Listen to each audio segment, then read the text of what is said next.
We've now defined a transaction as being an object that describes the transfer of funds from one account to another.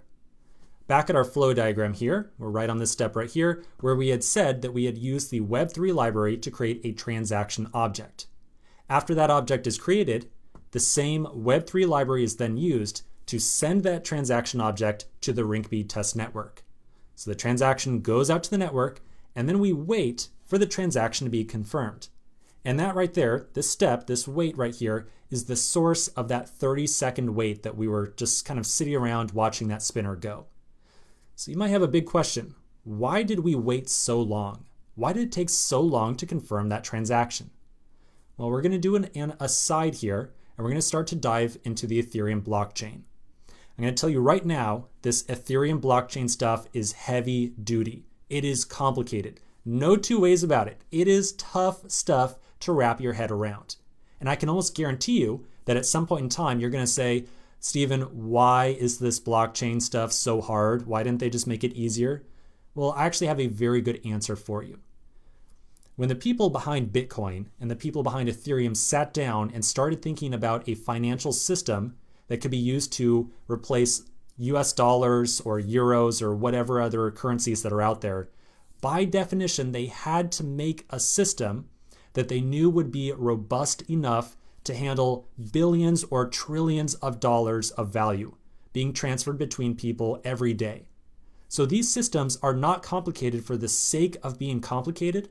The blockchain is complicated because it has to solve an incredibly difficult problem: the representation and transfer of millions, billions, trillions of dollars between people. That's why it's so complicated. So with that in mind, that's my little pep talk. Hopefully it was effective. Hopefully that keeps you going as we start to go through this blockchain stuff. So we're right here. We sent the transaction off to the Rinkeby test network, and then we want to answer the question, why did we wait? So this is going to be a long series of videos in which we try to answer the question, why we had to wait. So let's walk through this. All right, so we're right here. So we sent off our transaction to the Ethereum network. And to be more precise, it was the Rinkeby test network that we sent the transaction to. Now, when we sent the transaction out, it went to one very particular node. So I had said just a moment ago, oh yeah, we send the transaction to the network. Well, to be precise, the transaction doesn't just go to like this whole box right here. The transaction goes to one specific node.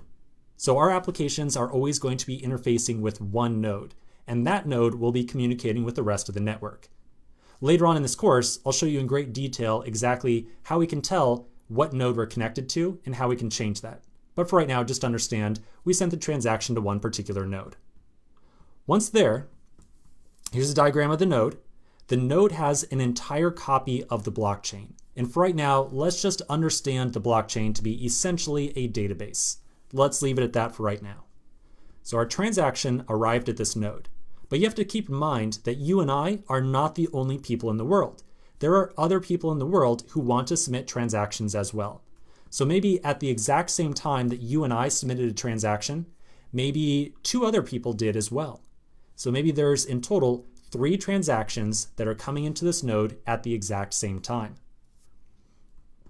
This node is going to take those transactions, which I've now represented here as T, representing our transaction, and O representing other people's transactions, and it assembles all 3 of those transactions into one list of transactions, which we refer to as a block.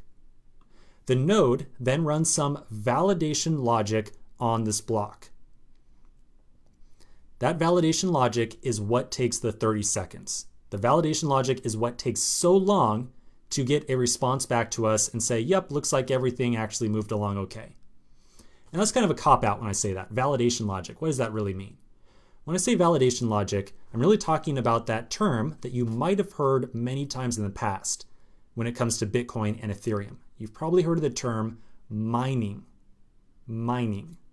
So when these transactions right here get assembled into the block, the node starts running some calculations on the block, and that process is referred to as mining. Now, the process of mining is where things get complicated. So we're going to pause right here. We're going to continue in the next video, and we're going to start to dive into the world of mining. So it's going to be a lot of fun, and I'll see you in just a minute.